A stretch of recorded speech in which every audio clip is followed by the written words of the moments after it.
We begin here at home. As long predicted, the political crisis in River State is beginning to reach its culmination as the House of Assembly yesterday issued notices of impeachment against Governor Siminalayi Fubara and his deputy Ngozi Odu. In separate letters, the Assembly, in the notices of impeachment, accused Fubara of abuses and Odu of misbehavior. But Fubara denied the allegations by the Amaule-led Assembly that he was frustrating a representation of the 2025 appropriation bill as ordered by the Supreme Court in its recent judgment.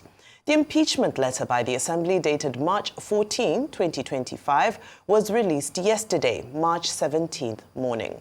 Addressed to the Speaker, Martin Amaule, and titled Notice of Allegations of Gross Misconduct brought pursuant to Section 188 of the Constitution of the Federal Republic of Nigeria as amended 1999, the letter was signed by 26 members of the House. The letter accused the governor of gross misconduct in the performance of the functions of the office of the governor, including spending public funds, contrary to Sections 120, 121, and 122 of the Constitution. Meanwhile, the Rivers State government has accused the State House of Assembly of frustrating efforts by Governor Siminalayi Fubara to implement the judgment of the Supreme Court on the political crisis in the state, as it has evidence of sending official correspondences to the lawmakers. At a press briefing, Commissioner of Information Joe Johnson alleged that the Assembly has refused to acknowledge correspondences from the governor, despite efforts to notify and engage with them.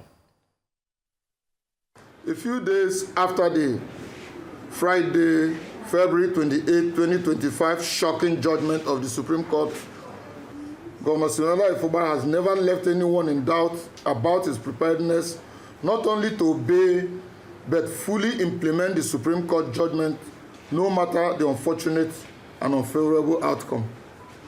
In a statewide broadcast a few days after the judgment, the governor declared his acceptance of the judgment and made an unambiguous commitment to full compliance and implementation. The narrative from the Rivers State House Assembly is that Governor Fubara has refused to present the budget.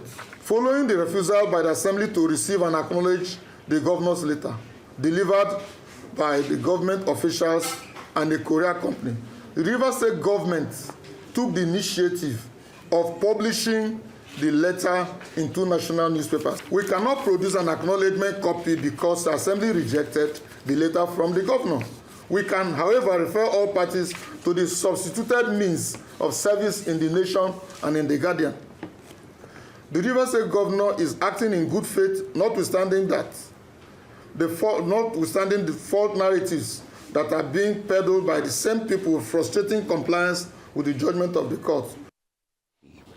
Well, joining us now on the show is Chetam Thierry Nwala, a lawyer, activist, and Pan-Africanist, to unpack this issue. Good morning and welcome to the program. Good morning. Thank you for having me once again on your show. All right, well, let's get straight into it. There are 19 constitutional infractions in total listed on this letter from the 26 lawmakers. What's your take on this whole issue, as several are saying that Fubara cannot be impeached, while some are saying it's a done deal? What's your analysis? First of all, I must say that it is quite sad and unfortunate that what is happening in Rivers State today. And it's unfortunate that the state has so deteriorated to this, things are so deteriorated to this particular point. Now, the statement as to whether the governor can be impeached or cannot be impeached and those arguments and all that, it's not really an issue because it is the constitutional right of the Assembly to carry out an impeachment process against the governor where they find the governor wanting, and which the Assembly has taken this particular step in the circumstance. However, it is not just about raising up these allegations. It is about proving these allegations to be true in the circumstance. And until they are able to prove these allegations to be true in the circumstance, there are procedures to impeachment. It is not about waking up in the morning to say, oh, we want to impeach the governor must be impeached and all that. But you must follow the constitutional provisions as stipulated in Section 188 of the Constitution. and the steps which the Constitution has provided in the circumstance, you know the buck does not stop in the House of Assembly. You also have the role of the Chief Judge in the circumstance where he has to appoint a 7-man panel as stipulated by the Constitution, and they would also go ahead to carry out this particular investigation. And let me tell you this, I'm so sad as a person and as a Rivers indigene that we are facing these challenges we are facing because of the Minister of the FCT. The Rivers State House of Assembly as at today has made itself a puppet to the FCT Minister. And it's actually unfortunate, and it is sad. And this has kept our state in the situation it is facing today. And let me state this. The challenges we are facing, we felt when the decision from the Supreme Court came that these issues would at some point be relaxed and all that, and everybody would not follow the decisions of the Supreme Court and will now get to make progress as a state. But it's not looking likely that we are going to make progress because somebody wants everybody to come, bow before him, and worship him. That cannot happen. It is unfortunate. It cannot happen. We have seen this crisis continue for the while it has continued, and stakeholders who are supposed to even help resolve these issues have either taken sides or have also compromised themselves in the entire process. But let me say this clearly, for Nigerians to also understand the perspective, that the entire issue in Rivers State today is not between the governor and the House of Assembly. It is between the governor and the Minister of the FCT. The moment whatever the Assembly is deciding, they wait for the minister to give a go-ahead. If the minister says go ahead to impeach him, remember, just on Saturday, the minister had stated clearly and said that they must impeach the governor. And if the minister had said they must impeach the governor, the Assembly members who are his puppets followed suit. Don't forget, this same minister bought forms for all the members of the Rivers House of Assembly. And he controls whatever they do. They are not even loyal to the Rivers people who they seek to serve. They are loyal to the minister of the FCT. So whatever happens to Rivers people is none of their business, it's not their concern. So far as the minister of the FCT, his wishes are being satisfied in the process, then they are okay. And this has plunged our state into the crisis we are facing today. Honestly, I must tell you that I sympathize with the governor. Honestly, I sympathize with him in the circumstances he has actually found himself, because probably he got a Greek gift from the minister, and that's the minister has used to make sure that the administration of this current administration is being frustrated. Let's also not forget that the minister had once promised during the launch of the book of Justice Ichendu. During his book launch, he had promised that he was going to make sure that the governor suffers and frustrates the administration. And that is exactly what is happening today in Rivers State. What about the whole rhetoric of trying to use the Constitution to cover up things and all that? It is just the minister wanting the governor to come and lick his feet. Another form of Godfatherism that somebody wants to reinstitute in Rivers State. And that Rivers people have said no. That some of us have also said no. But the Supreme Court has given a judgment. The governor has shown willingness and interest to support this particular judgment. What have they done in the circumstance? They have frustrated the governor from implementing certain aspects of the judgment that the Supreme Court has actually given. Don't forget, amongst other things that the Supreme Court actually reached in its decision was the issue of local government, which the governor has directed the local government chairman to vacate their seats. And they all did. We have also seen RISEC. Mr. Nwala, let me come in here. Thank you so much. But I want you to, let's break it down so that it's also an opportunity for our viewers to understand the process. You talk about process and procedures. Can you share with us the first step of the process, according to Section 188 of the Constitution, has been followed, which is a letter to the Speaker of the House signed by not less than 2/3 of the House, and that number has been fulfilled. What then happens afterwards? I ask this because, let's not jump to that. Let's take us through the process so that we are able to also follow through the process, and everyone who's watching as well can understand that. And then you made a mention of the fact that Minister Wike paid for the forms for all these lawmakers, but didn't he do the same as well for Governor Fubara himself?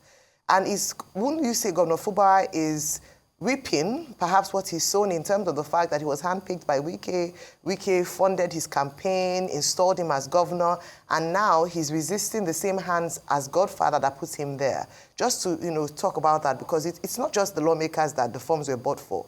They also bought form for the governor as well. So please, first of all, the process, and then second of all, Governor Fubara as well is not in himself totally innocent in all of this. He played along until a certain point. Now, if you go by Section 188 of the Constitution, it actually made clear the steps that should be followed with respect to an impeachment process, which, just like you had noted, the first step has been taken, which is the notice of impeachment. The letter, first of all, sent to the notice of impeachment actually brought before the House of Assembly and sending such notice down to the governor, which the Speaker has done in the circumstance. Now, what is expected if you go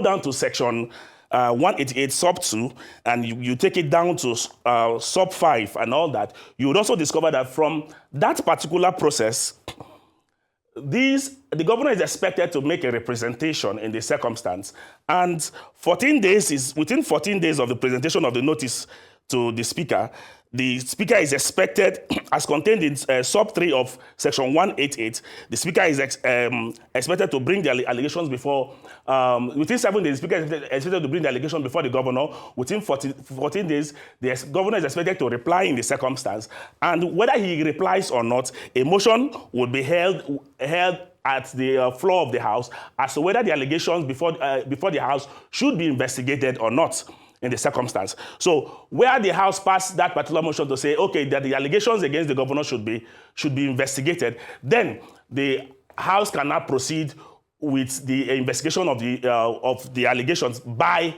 writing to the Chief Judge of the state and asking the Chief Judge of the state to set up a 7-man committee of men of impeccable character within the state.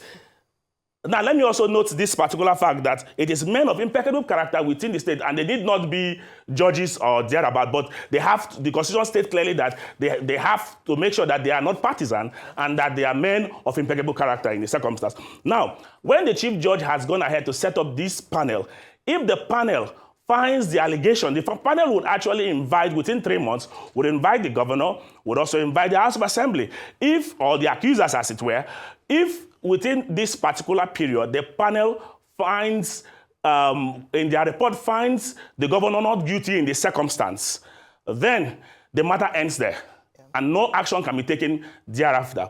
But where the panel finds him guilty, where the panel finds him guilty in the circumstance, then the governor stands removed. It will be reported back to the House of Assembly, and the House of Assembly will take actions in that particular process, and the governor stands removed. That is the procedure from Section 188 in the removal of the governor. Of course, we are currently at the first stage of this particular procedure. We're expecting that within 14 days that the motions will be taken in the floor of the House and all that. But now, when you go back now to the other issue of Wike buying forms for every other person, including the governor himself. Let me tell you something. Remember, when this whole crisis started, I was still here in your studio, and I stated clearly that, unfortunately, what we saw in Rivers State was the high-handedness of Wike, even in the last elections, that led to the emergence of this current governor, and that led to the emergence of every other person that was elected under the PDP in Rivers State. We saw the high-handedness of the FCT Minister, and how he made sure that he actually brought to silent all opposition voices within the state. And people's businesses were destroyed because he wanted to bring a stooge into power. And he made sure that he brought his preferred candidate into office. And today, the man has said, see, I was elected by my people to serve my people. That we cannot continue with this hanky-panky thing against Rivers people, against the interests of Rivers people. And if the governor has taken that stand, and to take the stand in favor of Rivers people at this point, those of us who actually stood against the actions of the FCT Minister then, and we are now seeing that the governor is taking a stand that is pro-people, we will support that stand, and we'll stand with it. Mr. Nwala, what did I hear you call Fubara a stooge? Really? What about the Rivers people? No. That voted in their elections. Were they also stooges of Mr. Wike? What about the people that unanimously voted in Fubara? No, hang on a minute. What about the people that unanimously voted in Fubara? And what's this idea I'm hearing about one man? Just one man having the capacity to sway everything in the states because he feels he reigns supreme. What about the people in all of this? Is it that they don't play a role? Is it that their votes don't even count? So is it that all the stakeholders in Rivers State have no voice in all of this? Is that what you people are saying out of Rivers? Because I know you're also from Rivers.